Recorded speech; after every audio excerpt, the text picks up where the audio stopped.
Olha, além de ter a saúde em dia, é fundamental que a nossa aparência também esteja, né? A gente gosta de se olhar no espelho e se sentir bem. E geralmente a gente usa produto de beleza que aumenta a produção de colágeno, queratina, deixando a unha, o cabelo, tudo ainda mais bonito.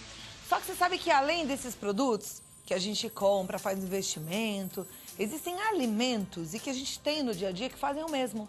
E que vão deixar a nossa pele mais bonita, o cabelo mais brilhante, mais sedoso, a unha mais forte e ainda por cima são deliciosos. Então a gente vai aprender quais são esses alimentos, porque comer é uma delícia. E se a gente puder colocar essas delícias do jeito certinho na alimentação, fica tudo perfeito, tudo em harmonia. A Karina Boniati, que é nutricionista, é pós-graduada em nutrição clínica funcional. Ela especializou-se em gastronomia na escola Le Cordon Bleu, em Paris. E é sócio-diretora da Colherada Gourmet, que é uma empresa que oferece cursos unindo nutrição e gastronomia. Ó, que luxo! E ela tá aqui com a gente hoje. Tudo bem, Cláudia? Obrigada por ter vindo. Obrigada a você. Você vai ter que assumir um compromisso comigo que qualquer hora você vai cozinhar comigo lá, porque a gente aprender assumido. coisas deliciosas, saudáveis, é tudo que a gente precisa, Certamente. viu, Karina? Não, mas a gente já tá com isso combinado. Então, Vamos só marcar o dia. Então tá joia. Bom, pra deixar o cabelo, a pele, a unha, o que a gente precisa comer? Como é que é? Olha, a gente precisa ter uma base alimentar adequada, ter um equilíbrio ao longo dos dias. A gente trouxe aqui alguns alimentos que eles enriquecem ainda mais a produção do colágeno, da elastina, a própria queratina, mas não adianta a gente comer de uma forma isolada. É importante que a pessoa coloque todos esses alimentos dentro de uma alimentação saudável. Uma base que é muito importante é a gente ter boas fontes de proteína. O colágeno e a elastina, a queratina, são proteínas. Então, quando eu consumo alimentos que forneçam aminoácidos, o aminoácido é como se ele fosse o tijolo. Então, eu preciso construir uma parede. Então, eu tenho um tijolinho, né? Vou colocar vários tijolos empilhados e vou produzir essa parede. Isso é como se fosse o colágeno. Então, eu tenho o tijolo, que é o aminoácido, a parede por completo é um colágeno. Acontece que não adianta eu dar o aminoácido sozinho. Eu tenho que ter o cimento, o que segura um tijolo unido ao outro. E são essas vitaminas, esses minerais, esses fitoquímicos, compostos bioativos que fazem essas ligações serem firmes, serem resistentes e aí sim eu ter um colágeno adequado, consequentemente uma pele mais bonita, mais saudável. Então, a base é usar as proteínas. Aqui a gente trouxe alguns exemplos, que no caso uma proteína branca, que é o peixe, que ele tem uma fácil digestibilidade. As pessoas têm uma dificuldade de consumir peixe, às vezes por conta do sabor, mas aí a gente pode trabalhar técnicas culinárias para deixar um sabor mais adequado, mas ele é de fácil digestão, portanto ele fornece o tijolinho fácil, a parte de aminoácido para formar o colágeno. Tá. Muitas pessoas usam gelatina, né? A gelatina é famosa por ajudar a pele a ficar bonita e saudável. O que acontece na gelatina é que ela tem aminoácido, ela é uma fonte de proteína, então ela fornece aminoácido para o nosso organismo. Só que nem toda gelatina faz isso. Tem que ser aquela famosa gelatina incolor, sem sabor, né? Que a gente até tem aqui um exemplo, que é esse pozinho. Aí tanto faz em pó ou em folha? Tanto faz, pode ser a folha também. Só que tem que ser dessa, não adianta ser aquela já industrializada, que tem o sabor, que já vai ter corante, aromatizante. Então tem muita concentração química naquela preparação e a concentração de aminoácido é muito pequena. Então não vai trazer o benefício que eu estou esperando para minha pele.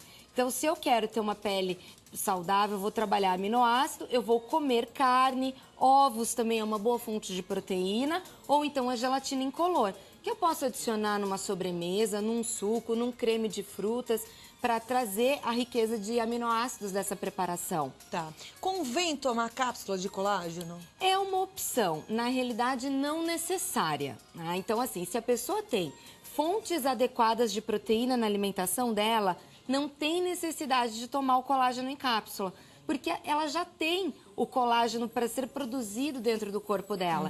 Né? A gente vai se alimentar, entrou aminoácido, o corpo da gente vai produzir o colágeno. Tá.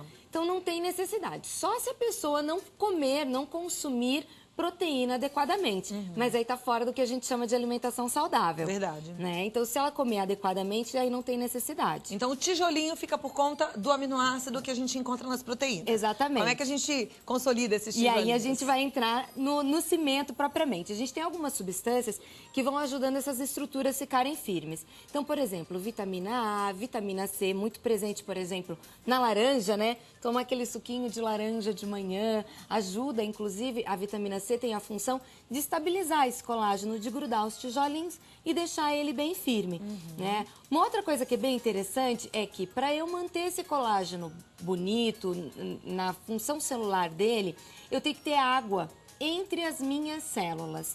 Então, aquela história, ter uma pele bem hidratada. Para isso, não adianta só tomar água. É importante, tenho que tomar água também, mas eu tenho que ter nutriente que segura a água lá nas minhas células. E existe um nutriente que a gente encontra na beterraba, principalmente, e aí tem que ser a beterraba crua, que o nome é estranho. Vou dizer para que todo mundo conheça. É ácido carboxipirrolidônico. Parece um palavrão, né? Mas, na realidade, é uma substância que tem a capacidade de segurar a água lá nas células da nossa pele. Então, é fundamental consumir. Então, todas as vezes que a gente come uma beterraba crua, desde uma salada até um suco, a gente está mantendo a umidade da nossa pele, naturalmente a estrutura do nosso colágeno também. A cenoura também é o segundo alimento que mais tem essa substância, mas a beterraba é a top de linha. Quando a gente cozinha, a substância se perde.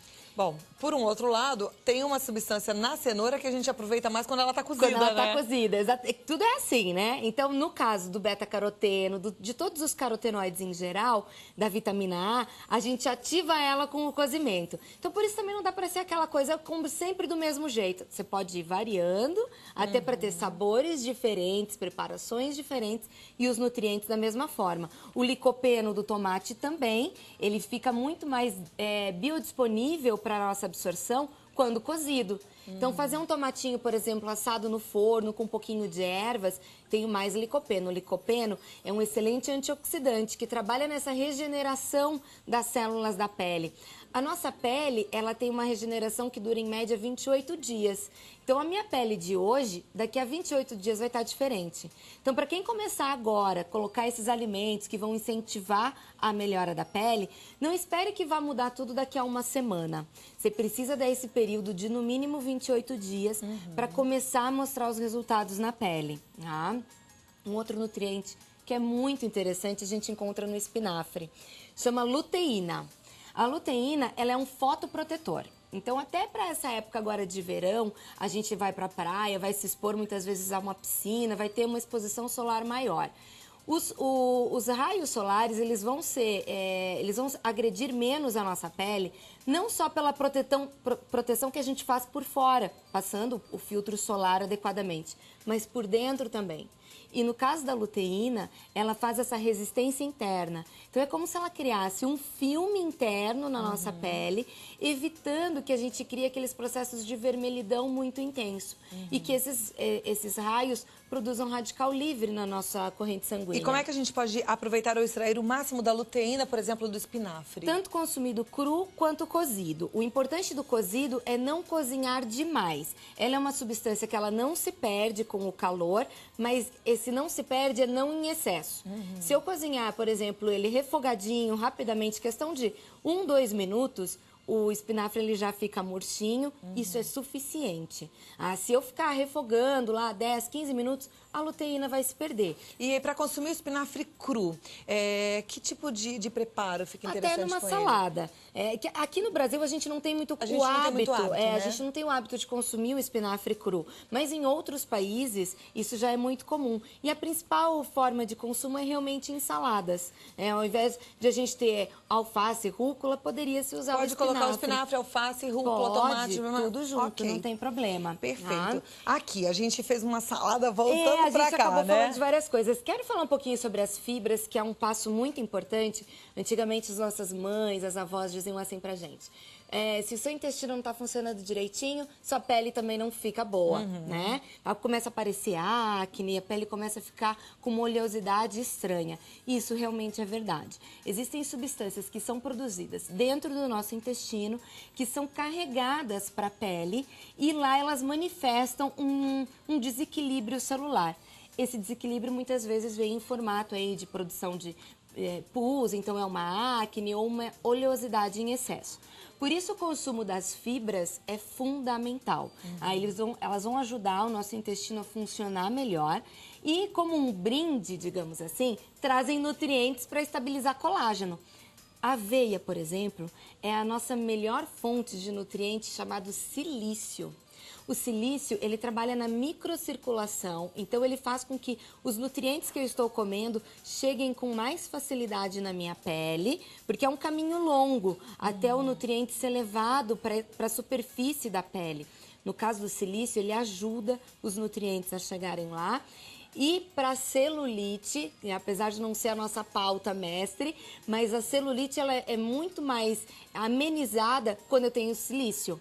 Então é fundamental usar. Para aquela pessoa que sente que está com esse desconforto, a celulite está incomodando, coloca a aveia todo dia no café da manhã. Então, e que quantidade de aveia no café da manhã? De 1 a 2 colheres de sopa por dia.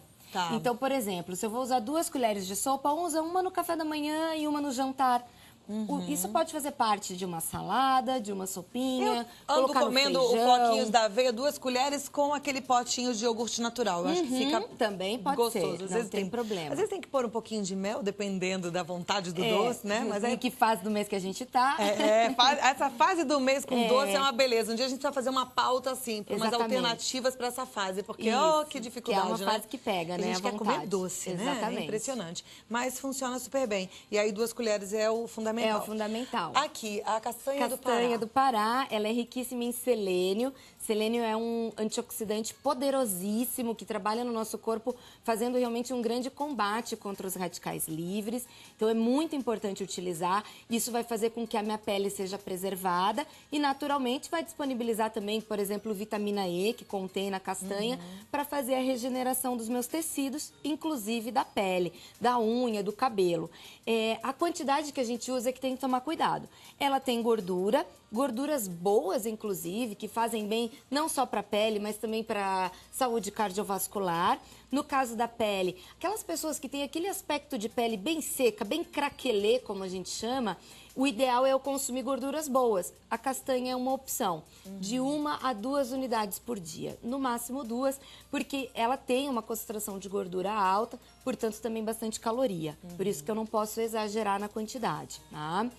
No caso do morango, a gente tem principalmente antocianinas, que são substâncias que trabalham também como poderosos antioxidantes e já tem alguns trabalhos mostrando a ação desse nutriente especificamente para estabilizar colágeno e elastina. Então, uma vez que eu produzi o colágeno, eu comi as fontes de aminoácido, consegui fazer ele ter essa produção acontecer dentro da minha pele, eu tenho que manter a vida dele, manter essa estabilidade. E no caso das antocianinas, está sendo cada vez mais demonstrado que elas fazem isso. E a gente encontra antocianina no morango e todas as frutas que têm pigmento vermelho. Então, no morango, na framboesa, na amora, na uva vermelha, na ameixa vermelha. Também.